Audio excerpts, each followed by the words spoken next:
And we're coming to you live for the Built Ford Tough Studio. Boomer Esiason, Greg Giannotti. It's Boomer and Gio on the Fan. Simulcast across the country on CBS Sports Network and wherever you are in the free Odyssey app. Good Wednesday morning. Yesterday, Aaron Rodgers on Pat McAfee confirmed one thing that Boomer was saying for months and another thing I've been saying for weeks.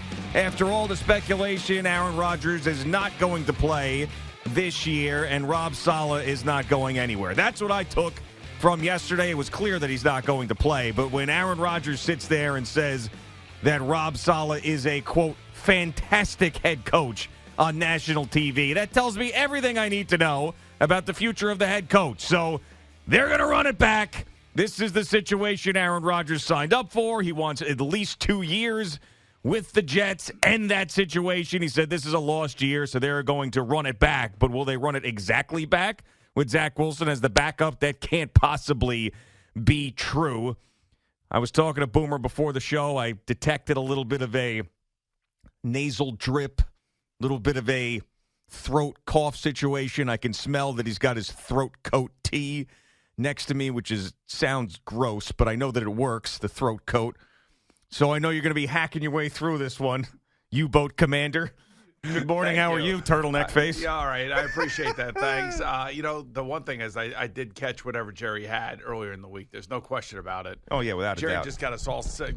Got me not sick. me We'll yet. get you sick. So No, not don't worry yet, about yeah. it. But I'm in the middle of a comeback. I'm Mucinex man today. Oh, yeah. Which actually works, which is great. So I have plenty of energy. I'm ready to rock and roll. Yeah, I got a turtleneck on. So what? I don't know why you have to make an issue out of that. I mean, well, we were just talking about turtlenecks. I wear a pullover. Some days I wear a collared shirt. Some days I wear a sweater. Some days I have a quarter zip. Today I have a turtleneck. I thought you were adverse to turtlenecks because they try to get you to wear the turtlenecks on the NFL Today. I don't like wearing the turtlenecks with the jacket. Okay, you don't like that. No, I don't like that. I usually like a jacket, a tie, suit, shirt and tie. That's usually what I like. The great Janelle from Garmani, down there in Red Bank, he texted me because he sent me a turtleneck as a Christmas gift. Yes. And you didn't like it. You came on the air and said you didn't like it. I didn't say that. I said I was not a turtleneck guy. And he heard this and he goes, if the turtleneck isn't your style, I'll send you something else. He goes, I figured since you lost all that weight, it'd be something cool that you wouldn't have tried before. So I was like, oh, man.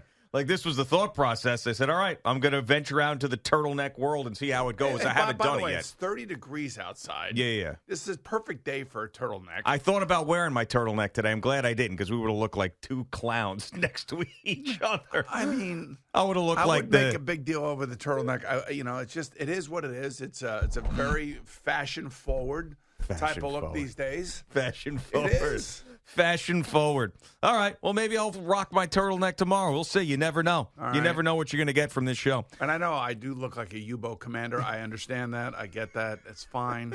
Enough with the turtleneck already. Enough. Here's the deal with the Aaron Rodgers stuff. Not shocked, not surprised. I'm just glad it's over.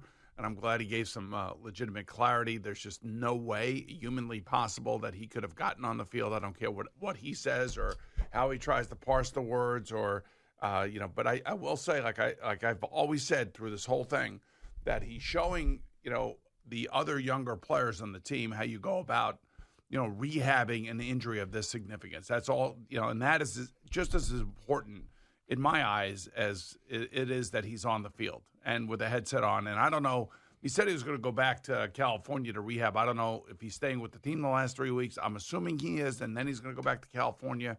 Unless he just wants to get away from this negativity and this just dreck of a season right now, because it's interesting.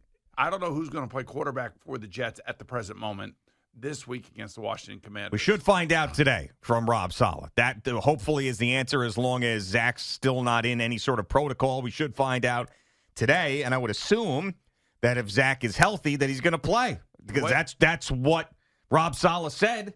He's going to be the starter for the rest of the year. And if I was Zach, I would want to play this week. It's against the Washington Commanders. You would have a chance to actually have a pretty good game. And, quite frankly, the best unit in this week's game coming up is going to be the Jet defense.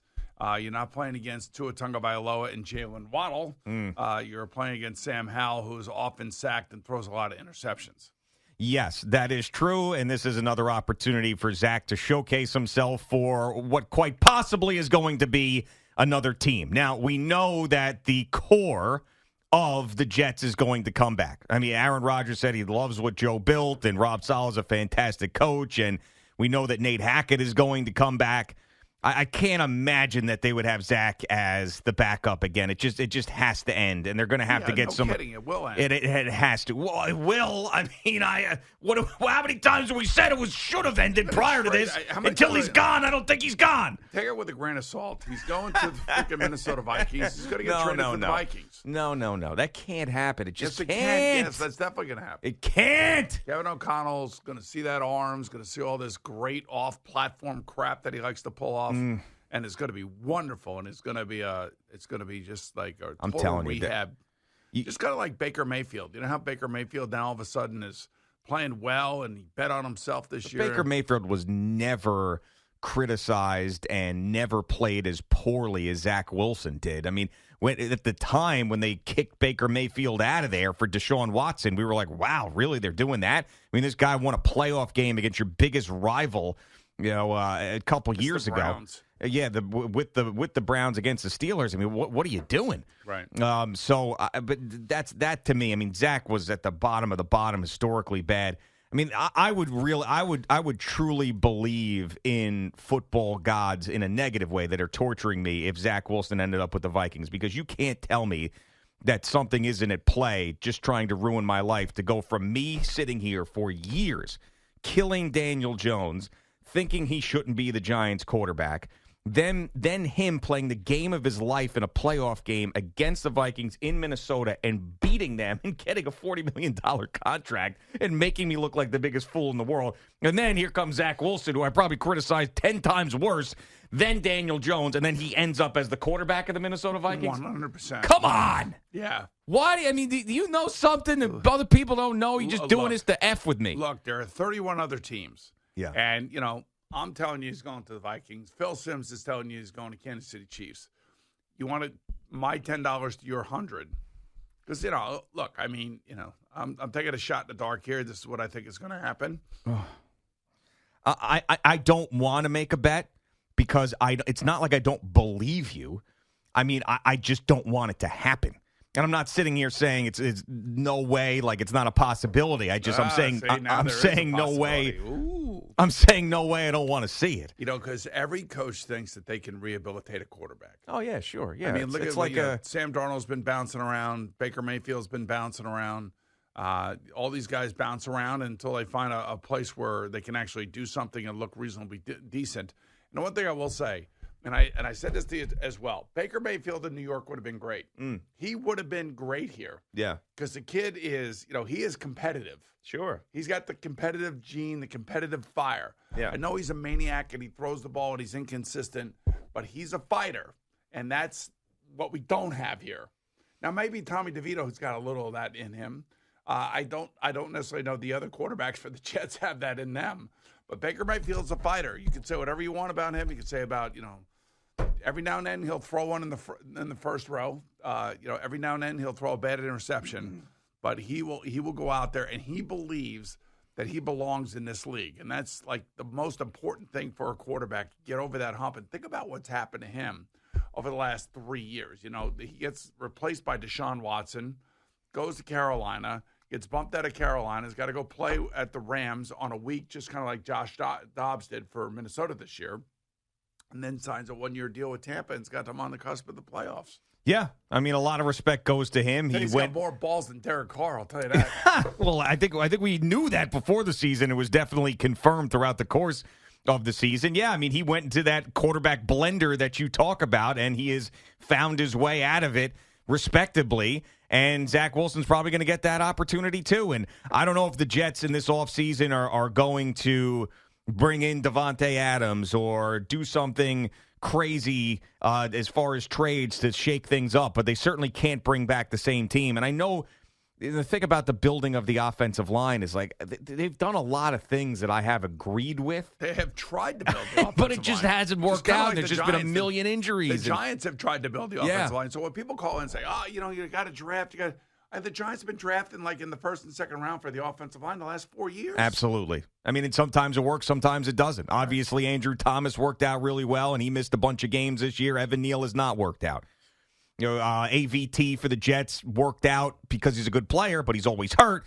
Mekhi Becton has not necessarily worked out. There's only been a shining moment here or there. So I know that Joe Douglas is going to try to fix that, but they have a season at least under their belt without Aaron Rodgers that exposed all the other issues that they have with the roster. I still think they got an issue with coaching, but exposed these other issues with the roster that hopefully benefits them when Aaron Rodgers comes back and is the quarterback, because then they've already got a chance to see what they missed on this season. So, I mean, if you want to do a glass half full thing, I can give you a glass half full with that. And Aaron Rodgers said that it's not going to be a one-year thing. As long as he stays healthy, he wants to give 2 years to the Jets at the very least. So it's going to be 2024 and 2025.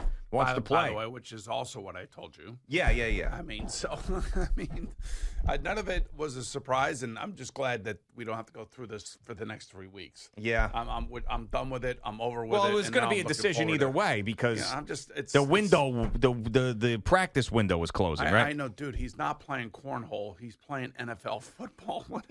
But hold on, he was the one that was doing this. Like, you get so frustrated with everybody bringing it up. He was doing it. And by the way, Rob Saleh could have shut it down in his press conference and didn't the other day, too. He's like, Aaron wants to play. Aaron wants to play. So they're the ones that perpetuated this story over and over again and gave it life. So are they playing mind games with their – I mean, this is what you have to do to keep your football team engaged? I don't know. I mean, they're the Jets. The whole thing's ridiculous. But that's the thing. They're the Jets. All right. And Aaron Rodgers, who controls everything, probably wanted this to be a storyline. And like, as you mentioned, the documentary and this and that, and then he could say, hey, I would have played. I'm like 75% now. I would have played if we were in the playoff race, but now that we're not, it'd just be silly for me to go out there and play. So let's see if we got the documentary coming. Let's see if we got, whatever.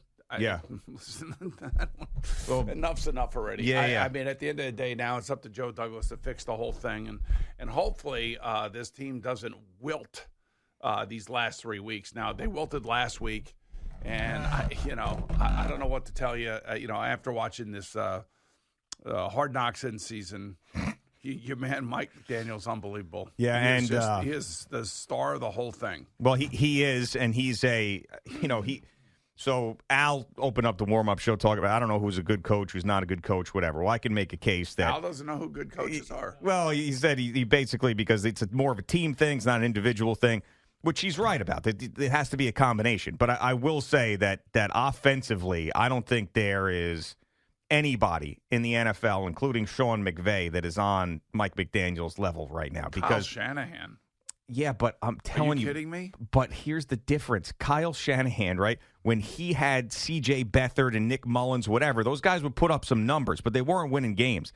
Where you had Mike McDaniel with Skylar Thompson in a playoff game almost win.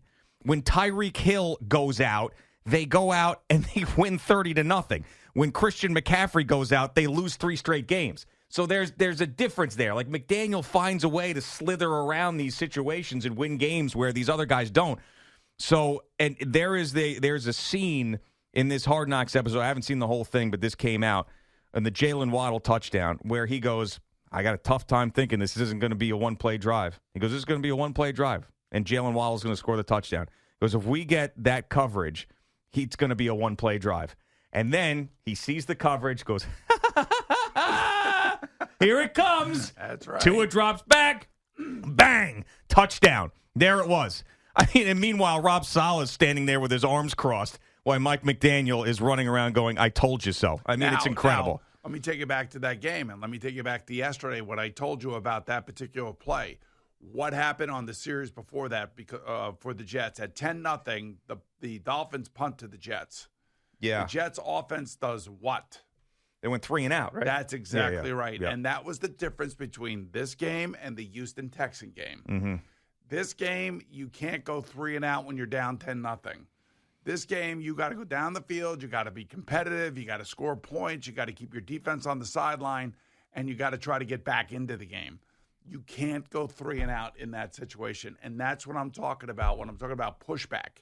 Houston gave no pushback to the Jets, especially in the second half with all the injuries. Yeah. And that's why I do somewhat minimize that victory and the way that victory went and how well Zach played. Because the team that they were playing against was completely decimated by injury and had no offensive pushback whatsoever in the second half. And that's why those series, like the Jets had right after that Dolphin punt, 3 and out, great field position for the Dolphins on their 40-yard line, and boom, 60-yard touchdown pass the next play. Yeah, I mean, the phrase, he's playing checkers and he's playing chess is overused, but that's the best way to sum up what happened in that situation. But the point being is you could be Rob Saleh and you're going to put DJ Reed out there because you have confidence that he can cover guys, and he has. 95 times out of 100, DJ Reed or Sauce Gardner are going to cover their guys. It's just that one time where they're not going to cover their guys, and it's going to end up being a touchdown because they have so much confidence in them playing man coverage, regardless of who they're playing against, that they're going to play a lot of that. Now, tell me if I'm wrong, because this could be the layman's football thing. Tyreek Hill's not out there, right? Tyreek Hill's not out there. Jalen Waddle is the number one option a million times over. Your best corner is Sauce Gardner, not DJ Reed. DJ Reed now is one-on-one with Jalen Waddle, and he just burned you for a 60-yard touchdown. He's a really good corner. He's a really good corner. And here's the other thing, too. Everybody thinks that, you're sitting in there and you're going to be changing your game plans from week to week. You are going to tweak your game plans. But in order for your team to really play well, you might put 5 or 6 different things in there, and you may use them a little bit here, a little bit there. But ultimately, you have a foundation of a defense, a foundation of an offense that you're going to end up using pretty much throughout the entire year. You may tweak some things against a certain defensive look that you may see. Like the Miami Dolphins know that the Jets like to play a lot of man coverage. Why do they know that? Because these cornerbacks tell us how great they are, right? How many times are they telling us how great they are? Yep. And to DJ Reed's credit, after the game, he took ownership of that one play. But my point is on the other side of the ball, you can't go 3 and out in that situation. You just can't. Yeah. I mean, but to be that prepared, to know what was coming, to have faith in your players, to practice that, the accuracy, everything, the speed of Jalen Waddle. I mean, they knew everything was going to work out because they're just that much better. He's that much smarter. I mean, it just was. So the Jets play alpha man defense. Alpha man? Yeah, alpha man means. If anybody knows alpha man, it's you. That's right. Yeah. And that's a lot of man coverage. It's a lot of man. It's a lot of man right there. Alpha man, you sip that throat coat. Sip that. Coat your throat. That's why I'm coat your throat. Alpha man. Yeah. All right, it's Boomer and Gio on the Fan and CBS Sports Network. Jerry Recco is back with us today. Nobody gets sick and then gets better quicker than Jerry Recco. He's sounding great. He'll be back to give us an update.